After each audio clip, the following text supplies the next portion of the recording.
Ladies, are you ready for retirement? I mean, are you really ready for retirement? Welcome to the Rebel Tribe, where every day we seek to empower women to see more, do more, and most importantly, be more. And today, those questions will be answered by our guest, Lynnel Bryson-Davis. Lynnel used to be a teacher, and she took that educational experience and expertise, and now she teaches financial planning.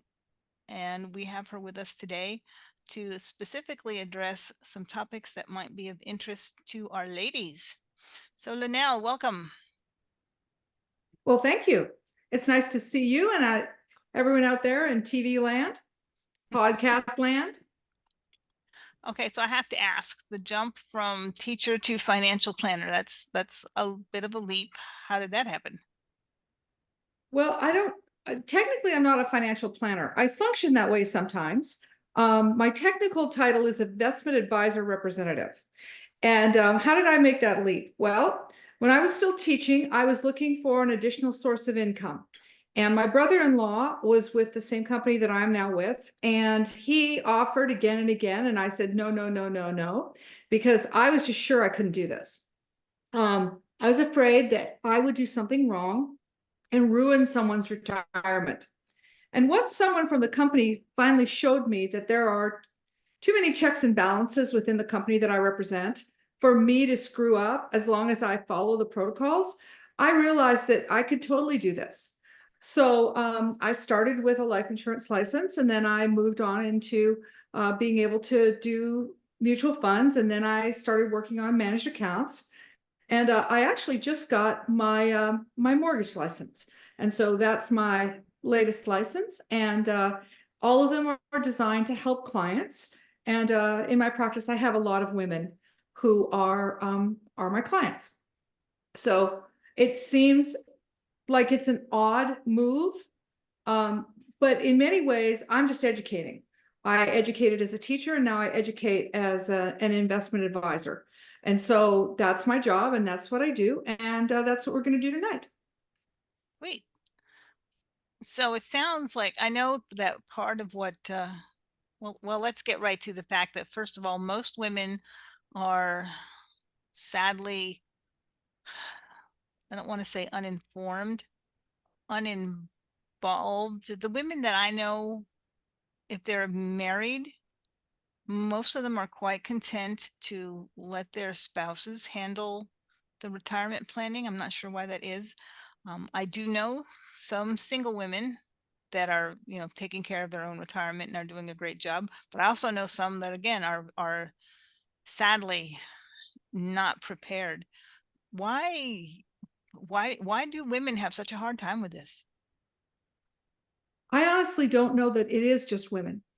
I think that when someone who's in the financial services industry sits down with a couple, what frequently happens is and let's just use term husband wife. That may not be the relationship. They may be living together, or it may be same sex, whatever. But let's just use the term husband wife. They're sitting there with this professional, and that professional tends to deal solely with the man. It's not unlike buying a car. Frequently, even today, if we go in and it's myself and my husband, the car salesman, who is almost always male, sits down and starts speaking to my husband. And they get into the nuances of this car, and the horsepower and all of that, which, if it's my car, I don't care. I have other interests and other needs that I want to know about. But that salesman or that financial planner or that financial representative may not be thinking about that. And I don't know if the man is necessarily more knowledgeable than the woman is in the relationship, but they nod and they respond and they're positive about it. And so she feels like she doesn't understand and she doesn't know. And often she couldn't possibly know. But I will tell you this isn't rocket science. The basics, if they're properly taught and simplified, are fairly easy to understand. And there's something that every person, I don't care, male, female, married, unmarried, young, old, they need to have a basic understanding and knowledge of, because if they don't, it's going to hurt them short term and long term. Now, I know a lot of people are probably asking, why are we solely focusing on women? Well, number one, that's what we're all about. Okay. The rebel tribe is for ladies. Sorry, guys. But why else? Why is it so important for women, especially, to have planned for retirement? Well, the reality is that if we take an average, on average, a woman is going to spend 15 years plus on her own, either by divorce or by being widowed.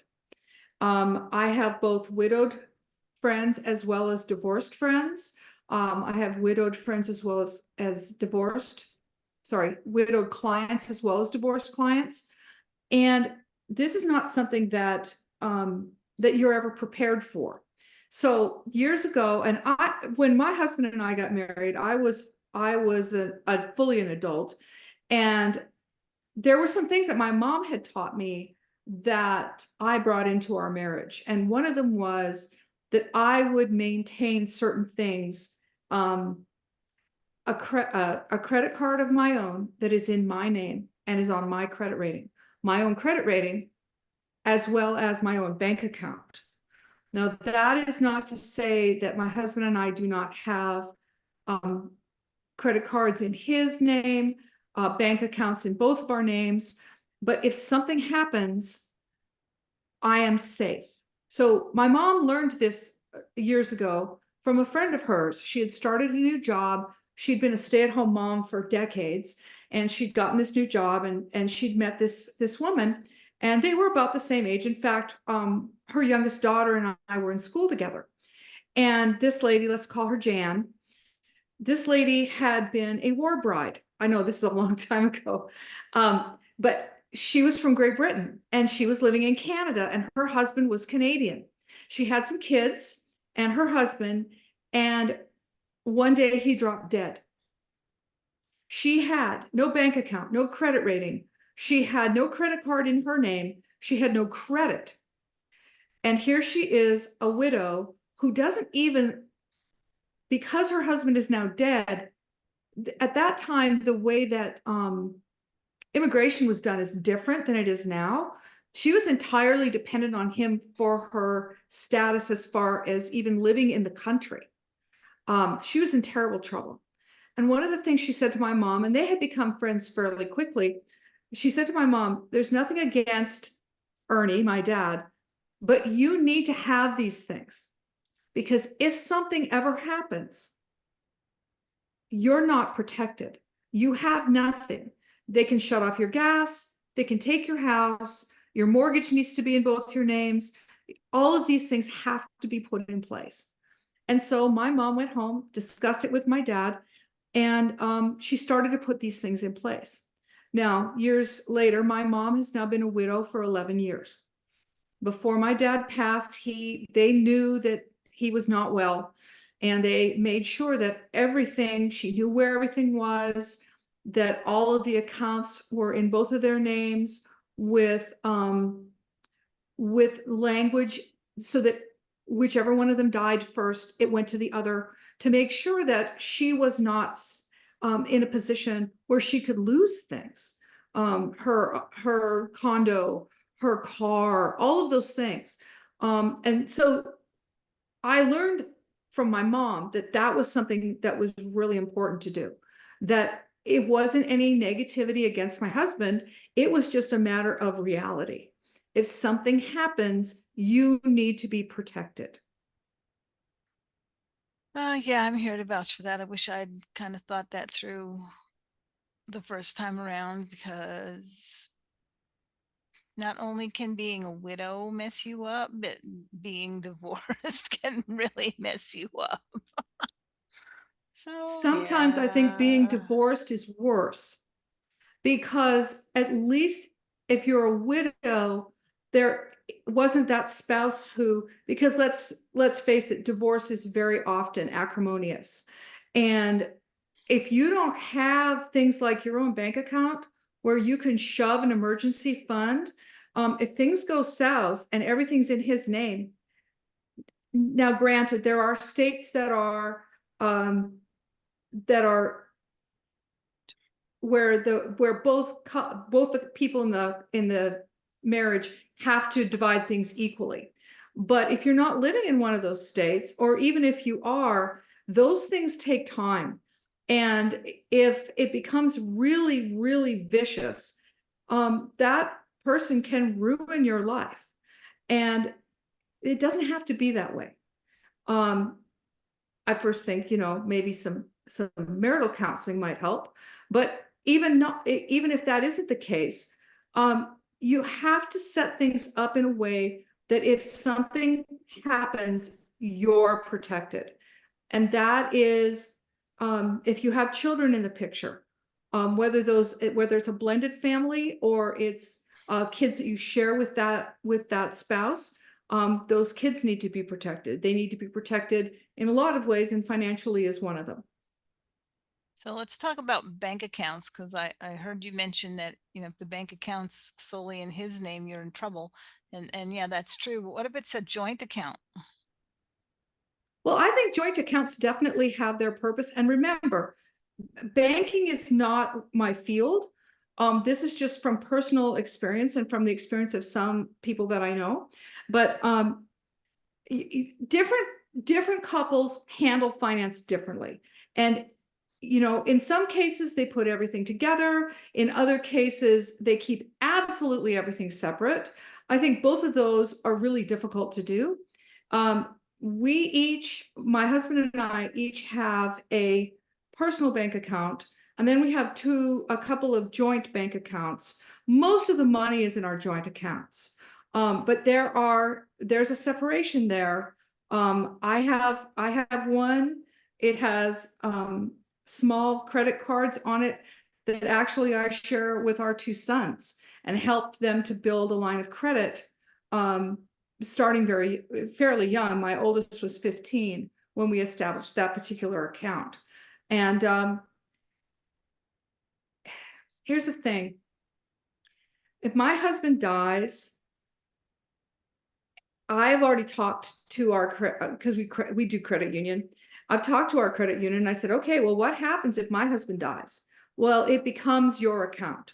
That's great. How long does that take? And when I've asked that question, they never really tell you. So what do you do in between? I have personal accounts that I have money in, and I can draw that money if I need it. I have my own credit card, so that if my husband were to die tomorrow, I have a credit card. I can go and get gas. I can go and get groceries. We are solvent until all of those things become set. And so I do life insurance. One of the things with life insurance is that the life insurance policy can't be paid out until there's a death certificate. And sometimes that takes a little bit of time. My company is really good about paying quickly once there's a death certificate, but that money is not immediate. So you need to have money set aside in some kind of an emergency fund in case something happens. It's not unlike, so we lived in California for a long time. They always tell you, in case of an earthquake, you need to have food and water available and on hand for at least 72 hours. You need to have money, enough money for at least a month, and hopefully 2 or 3 months worth of bills until things get settled after death or divorce. Awesome. I didn't know it was that long. I mean, I knew it would take time, and I have all that. I have my own bank account, I have my own credit cards, I have my own 401k, whatever. But so yeah, but I knew it would take some time, but I didn't think it took 3 months. Good grief. Oh my goodness. So Well, it just takes time, and sometimes There's nothing that you could have put in place that's going to change that. Investment accounts, they're supposed to go directly to the spouse if it's written, and that's by law in most states. But that just still takes time. That it's not instantaneous. And if it is an account that's actually going to a beneficiary that is not the spouse, it takes even longer. Okay, so how do they get started getting all of this set up? I know because some of them may not even, depending on their age, may not even really know. I mean, I can remember back when my mom, you couldn't have credit cards. I mean, women were not allowed to have credit in their own name until I forget when, but it's like not as long ago as you would think. Okay. So Yeah. some of us, my age or older, may not have been taught any of this. So how do we go about getting started? Well, I think one of the first things you do is you sit down, as long as things are healthy in a marriage, you sit down and you talk to your spouse and you say, sweetie, if anything happens to you, I'm in trouble. I don't have my own credit rating. I don't have any credit cards in my name. And sometimes they say, oh, you have the credit card and it has your name on it, but that's not a credit card in your name. That is a credit card in your spouse's name, and you are allowed to use it and you are on the account. But for example, my husband and I, he was traveling and I was staying here. And I went to call the credit card company to let them know that he would be traveling and I would be, and they wouldn't talk to me. And this was 2 months ago. It's his card, it's his account. I have a card. They let me pay it. Isn't that nice of them? But I had to have him call to make these travel requests with that particular card. Had we been together, it wouldn't have been a problem, but we were not going to be together. And so he was the one who actually had to call the credit card company and let them know what the travel plans were, because we were going to be in two separate places and I'm not the account holder. And that's now. So these accounts, the credit card companies work really hard to make everything, protect your ID and all of those things, but it can sometimes be a problem. So if it were me, and I'm an immigrant, I know nobody thinks I am, but I'm an immigrant. So when I moved from Canada and I moved to California, I had a Visa card, but it was in Canada. And they didn't count it here in the United States. They said I didn't have any credit. So the first thing I did was, there were stores at the time, Macy's and Robinson May, who would take any Visa card, and if you had one, you could open a store account. You could open a store credit card at these two stores. Now, I don't know if there are stores out there anymore that still do that. My guess is there are. You start by establishing a small credit card. You put some on it, you pay it off immediately. You put some on it, pay it off immediately. You start to get other offers. You're starting to build your own credit rating. You pay those things off immediately. Do not carry balances on them, because they're so high in interest right now. It is just astronomical. But you start to build credit rating that way with small cards. And then you apply for, once you've established a credit rating, you've got 2 or 3 store credit cards, then you apply to Visa, MasterCard, or Discover. My experience with Discover is they are by far the most open to people who have less of a credit history. Now, they've just been bought out, so that may change. I don't know, but right now that's the case. If you are a student in college students get offers all the time. Take advantage of those offers, not a huge number of them, and don't keep balances on the cards, but take advantage of those as you build your credit rating. If you are a college student and you don't need to take out a student loan, take one anyway. Take a small one, pay it back immediately. You don't even have to spend the money, just pay it back immediately. Again, that builds credit. It is not difficult as long as you are here legally. So if you have a green card or you're a citizen, to go into a bank, a credit union, and get and open an account. Frequently, there will be some limitations on the account initially. If you work, have all of your paycheck deposited by direct deposit into the bank account, or have part of it put into the bank account. And that starts to build that bank account. No, obviously you're going to probably, if your household is like mine, we rely on each other's income. And so all of it probably can't stay in that account, but it can initially go into the account, and then you can send it to your joint accounts in any way that you see fit. You can use the bank or credit union that that your spouse and you have a joint account at, if you wish to. If you don't, then go and use a different company. Go use a bank, go use a credit union. There are lots of choices. And go and start to establish that, and do it now. While after you've watched this, go and do it. Go get it taken care of. Go get started. Because if you don't, oh, well, I'll do it next week. I'll do it, oh, I don't want him to be upset with me. I understand that different people have different relationships with their spouses, but it is really, really important to do this. If you don't, and you let it go, and you let it go, and you let it go, sometimes you don't have a choice later on. Suddenly you're in the situation that my mom's friend Jan was in. Another friend, she was actually one of my very first clients. She was a teacher at my husband's school. We're going to call her Kate.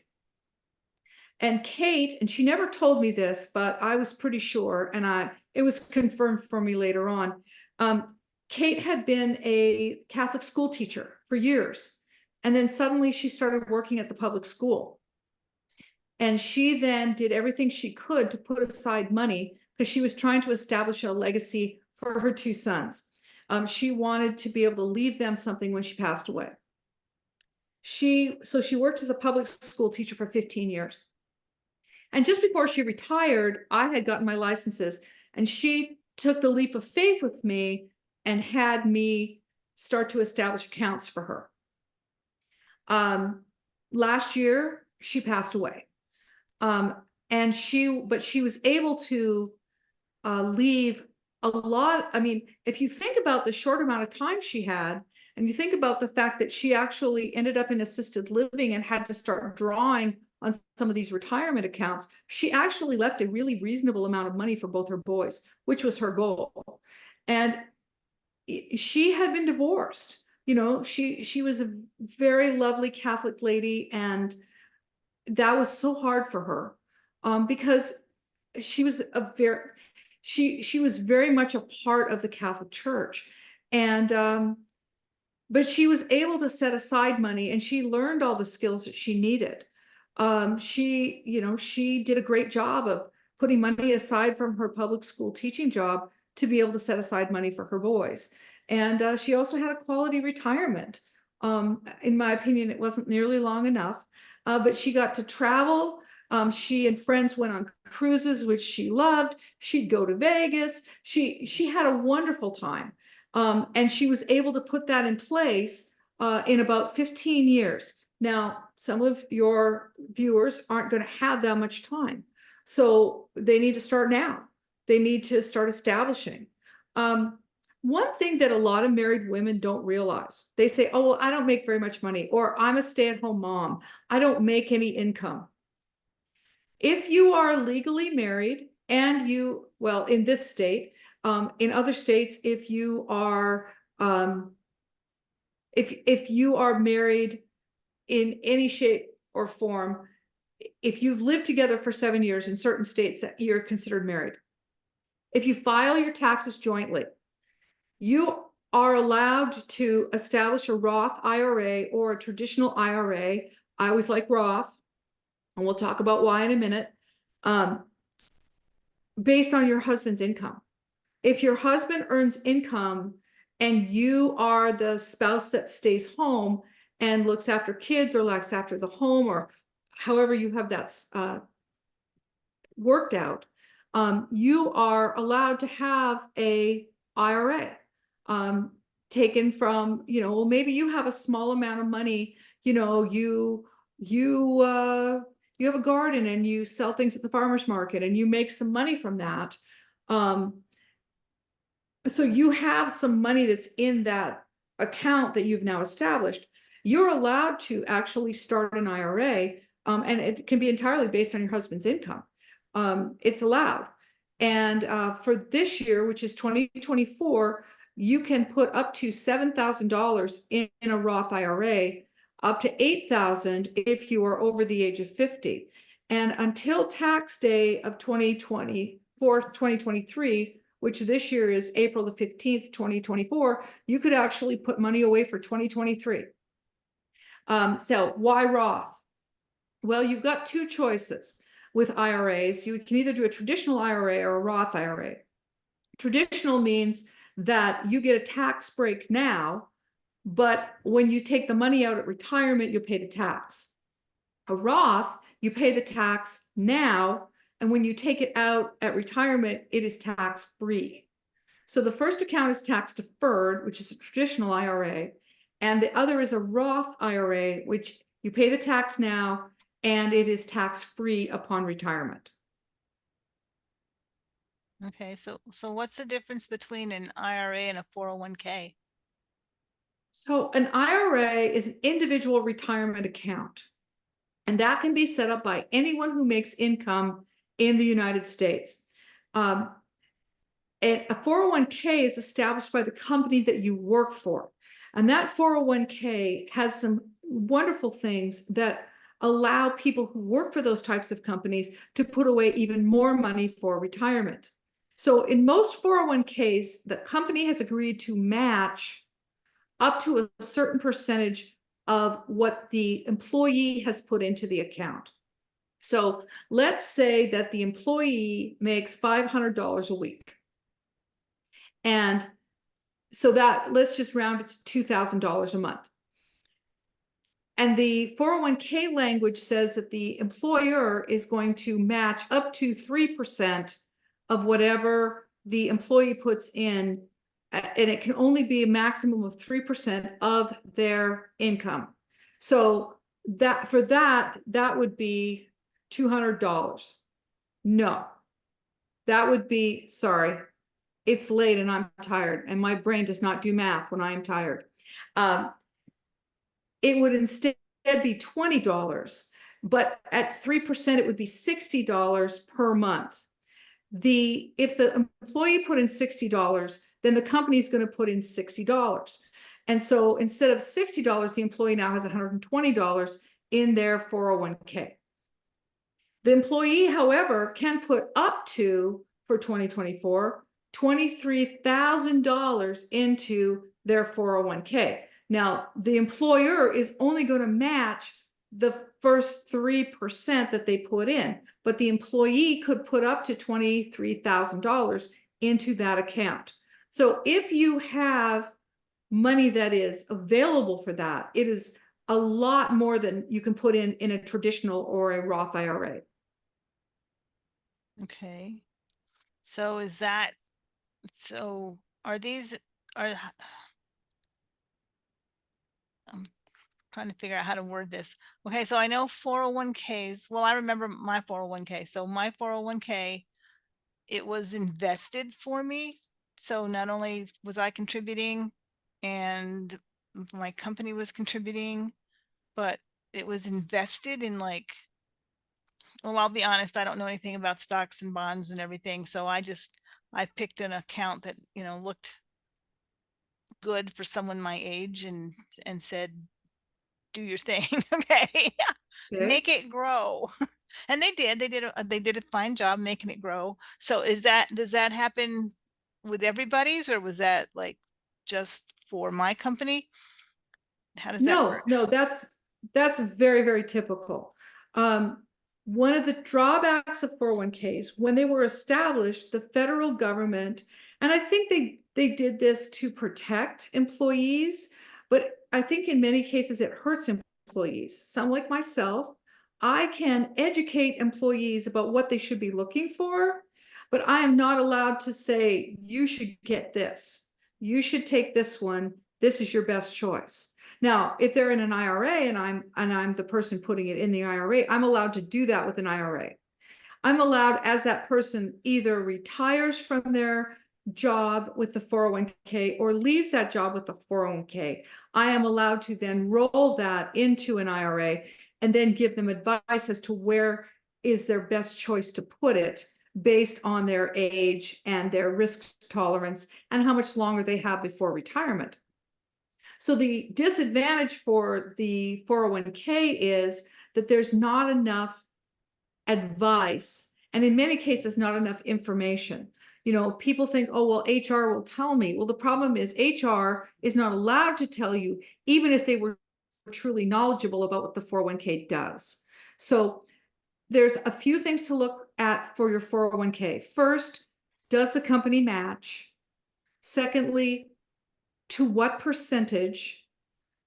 Third thing, look to see, because some companies, um, they match, but you have to put in twice as much as before they match. So for example, there are some that, although, well, we match up to 4%.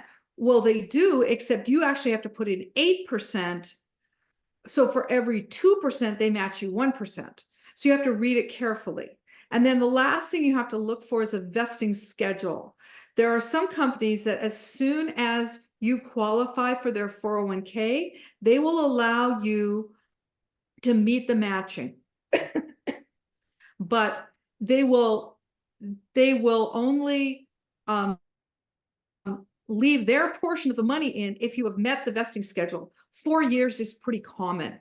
And there are some people who had no understanding that that was the case with their 401k.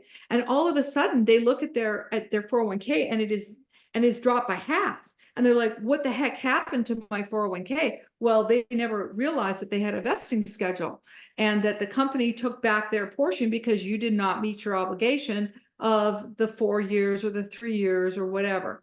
But there are some that as soon as you qualify for the 401k, every time they match, it just stays in your account. So it's important to know what the company does.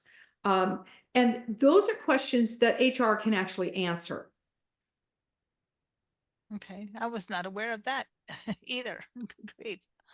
Okay, so I get 401ks and IRAs now. What are annuities? Because as we're getting ready to retire ourselves, like retire, we're getting approached by everybody, of course. We're getting all of these, come to the restaurant and let us talk to you about all of our Yes. finance. And I see a lot of things about annuities. So what exactly is an annuity and how do they work? Okay, so annuities are actually life insurance company products. So what we've been talking about before, 401ks, IRAs, are generally investment company products. Not always. Occasionally, you will see an annuity within an IRA or a 401k. But an annuity is a life insurance contract. It is not based on when you die. It is based on, I have put this money aside. The insurance company guarantees that I will have a certain amount of money, a base amount, for the rest of my life, or for 10 years, or for 20 years, depending on the language of the contract. Annuities can be fabulous depending on the annuity, but unfortunately, annuities tend to be, in my opinion, either good or terrible. There's no middle ground on annuities. And there are some annuities that are done really, really well. And they do what the client had wanted and expected. But always know that annuities are expensive. And unless you actually need an annuity, you would be better to do something else with the money rather than an annuity. So this is a life insurance contract. It can be a fixed annuity, a fixed indexed annuity, or a variable annuity. Now, a variable annuity means that the person who sold you the annuity has to have both life insurance license and some kind of an investment license, because the variable means that it is being invested in the stock market in some form.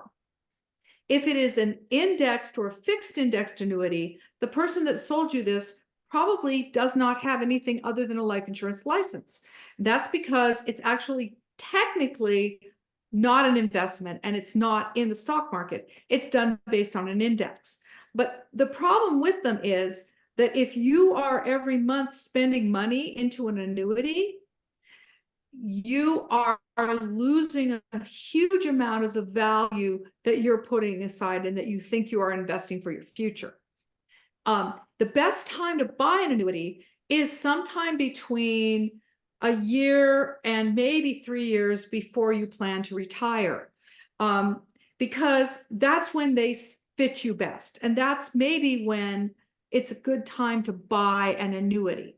Now, if you are a person who is going to have a pension, even if it's not a huge pension, but that will give you at least half the money that you need for retirement, then in all likelihood, you don't need an annuity. And the other problem with an annuity is the what we call in the financial business liquidity. How easily can you get your money? So in a mutual fund is considered liquid. A municipal bond is considered liquid. A money market account is considered liquid. Um, you call them, and within about 2 days, you have your money, and you're not charged a penalty, unless maybe it's in a CD, and then the penalty is very small. An annuity, if it is not outside of what they call the surrender period, and for most insurance companies, that's somewhere between 7 and 15 years. If you have not met the qualifications of the contract you agreed to, they can take your money, and they can take a lot of your money. The problem with annuities is passing them to the spouse. If the person who originally had the annuity, let's say it was from your retirement money, and your annuity and your spouse did not buy a spousal rider for the annuity, you've been used to, let's say the annuity is paying you $2,000 a month, and your spouse dies. Your annuity, if it does not have a spousal rider on it, does not pay you. It just pays you whatever's left in the annuity. And depending on how long you've had that annuity, could be a problem. The spousal rider costs money.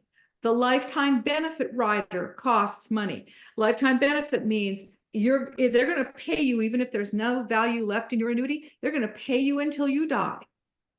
So if you have the lifetime rider and you have the spousal rider, both of those are going to cost money with the annuity.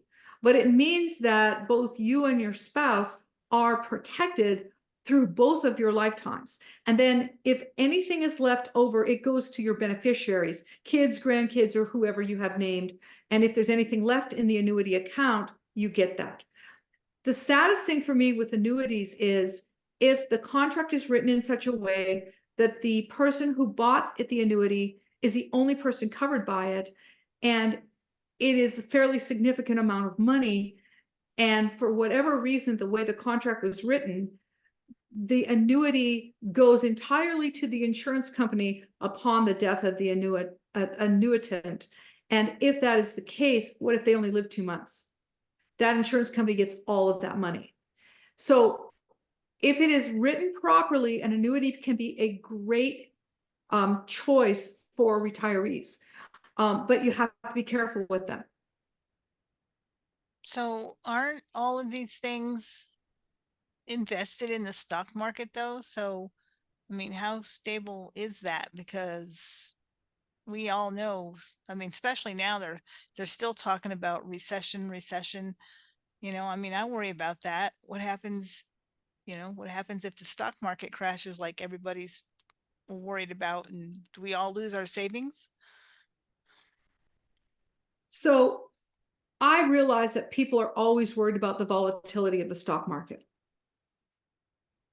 And every time there's a really large correction, like 40% down, that is horrible for people because they panic. But let's put it this way. I am not a gambler. My husband is the gambler. He loves blackjack at Vegas. So we go to Vegas, and my husband 74% of the time wins. Am I going to be upset with him? Oh no, no, go honey, go, go. Go play blackjack, enjoy. We win in the stock market 74% of the time. We lose 26% of the time. That is almost 3/4 of the time we win.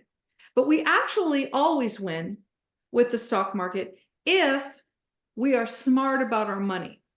The problem with women, and those of you who are about to be offended, don't be offended. Women, for the most part, are very emotional. We're emotional creatures. We're warm, we're fuzzy. Your money is nothing to be emotional about. You have to be absolutely logical about this. Now, I'll tell you, I do this as a career. And when I'm listening to some of those business stations, there's times when I'm like, because all they do is tell you bad news. Oh, this is down. Oh, this is down. Oh, the sky is falling. The sky is not falling. The sky isn't falling.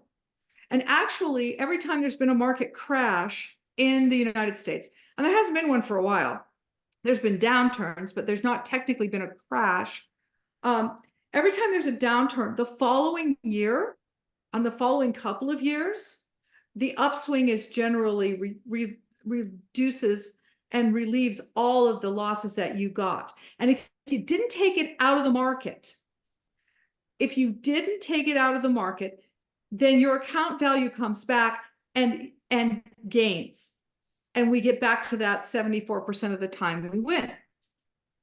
So let's liken it to going to the amusement park and getting on the roller coaster. You don't get hurt on the roller coaster unless you try to go on the roller coaster or get off the roller coaster in the middle of the ride. If you try to get off in the middle, it's falling, it's going down, get me out. Yes, you're going to have a problem. Now, as people get closer to retirement, we're going to start to take the account values and start to move them out of entirely stocks and maybe into fixed income, which is called bonds, which pay out. What about a dividend strategy? Even if a dividend strategy is when the company pays you dividends every quarter, it doesn't matter what the stock value is, they pay the dividend. You make money. You could maybe even live on that money, depending. Now, guys, understand this is not advice. This is just some of the things that you can do or that your person can do, your financial advisor can do.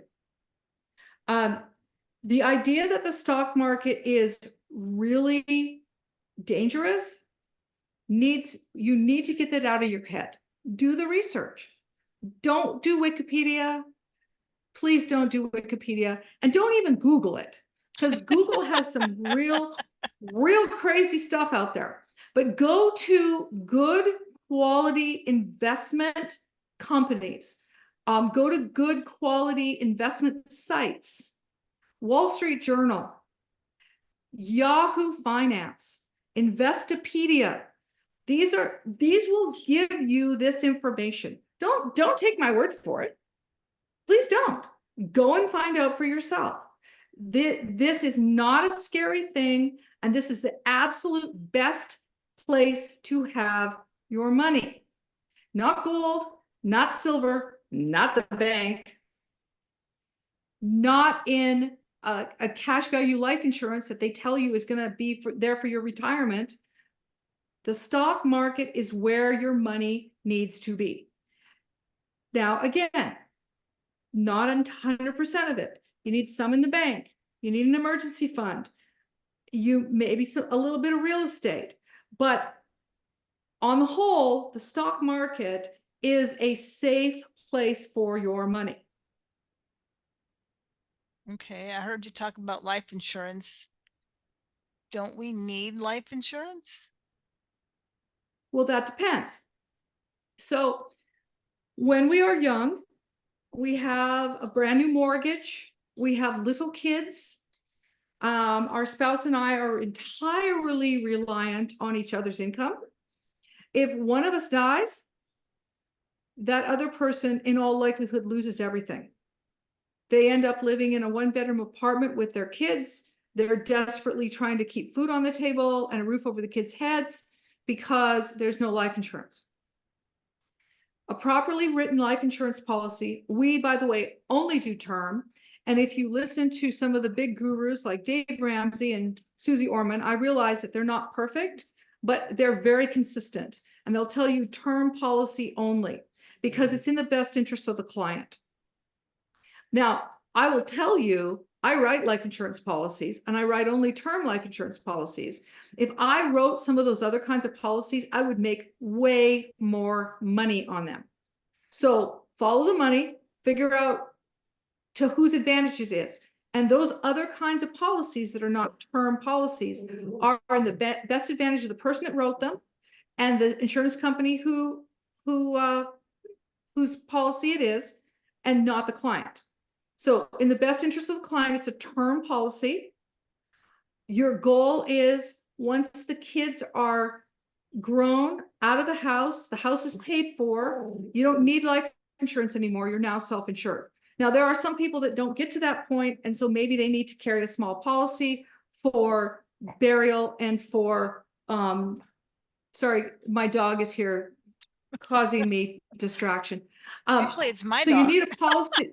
Yeah, you need a policy that's going to cover you up until when you don't need a policy anymore. My husband and I actually don't carry a life insurance policy anymore because we consider ourselves self-insured. Our houses are basically paid for. The kids are grown, and if one of us were to die, the other one can go on financially. You know, I can't do anything about the emotion that is caused by the death of a spouse. But my job is to make sure that the family can carry on. And when you get to the point where the kids are grown and there's grandkids, or then you probably don't need a life insurance policy. But again, that is entirely dependent on individuals, and it's always best to talk to somebody who is in the industry.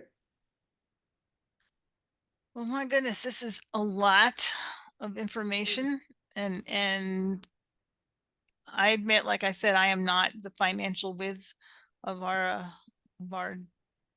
family. That's my husband has always been way better at it than I am. But I do understand, and I when we go talk to anybody, we go together. So I do understand some of the basics, and even I have learned a few things tonight, but still some of it was like, wow. If I was just getting started, I'd be sitting here with the deer in the headlights look going, what the heck did she just say? Yeah. It's a lot of Okay, information. So for those of you who are feeling that way, understand my first when I was teaching, my degree was actually in the social sciences, of which economics is a part. But I had a huge learning curve when I decided to come and do this. I am available to you. Even if you never become my client, I will teach you. I will help you in any way I can with the education that you need to get yourself financially stable and to put in place the things that you're going to need for retirement. And whether that's with a spouse, without a spouse, or only with a spouse for a short amount of time, you need to have quality information, and let Melodian know, and I'm more than happy to help you. well, they can let you. How do they get a hold of you? I don't want to be the middleman. How do they get a hold of you directly? Okay, so the easiest way to get a hold of me is I'll give you my Gmail. It's L Bryson Davis, the letter L BRYSONDAVIS @gmail.com, or look for Lynnel Bryson Davis On Facebook. Friend me on Facebook. Let's have a conversation. Um, in person is always my preference, but I would be happy to Zoom with you as well. And I will put all of that. I will put her email and everything in the description so you can contact her directly to get any kind of assistance that you need. Because I know she covered a lot, and I know some of you are still sitting here. I mean, like I said, even me, I learned a lot, but there's a few things that I'm still sitting here going, go over that again.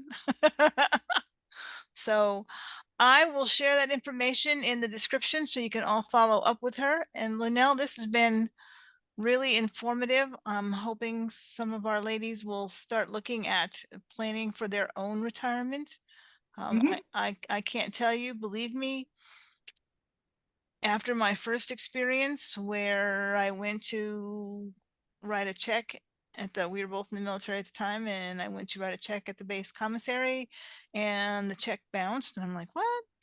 So I went to the ATM to, I get the little notification in the mail that the check bounced, and I went to the ATM to get the money out to cover the check, and I was told I had no money in the bank. And I'm like, what the heck? Yeah. So it's a very freeing feeling to know that if anything were to happen, I'm okay. I have my own stuff. I have my own credit. I have my own bank card. I have my own credit card. I have my own retirement accounts. I'm okay. And it's very freeing to know. And that was with my husband's encouragement. He was all about, yes, you need to be ready just in, because you never know. You just never know.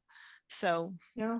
if you don't have it, you need to go get it, and you will be very much relieved at how much pressure is off of you when you can look down the road and know that I can spend my retirement years, my golden years. They may not be golden, but we can at least make them silver. Okay. They don't have to be crappy. All Yeah. righty. So thank you, Lynnell, very much. I appreciate you being here, and hopefully some of our ladies will be in touch. That sounds great.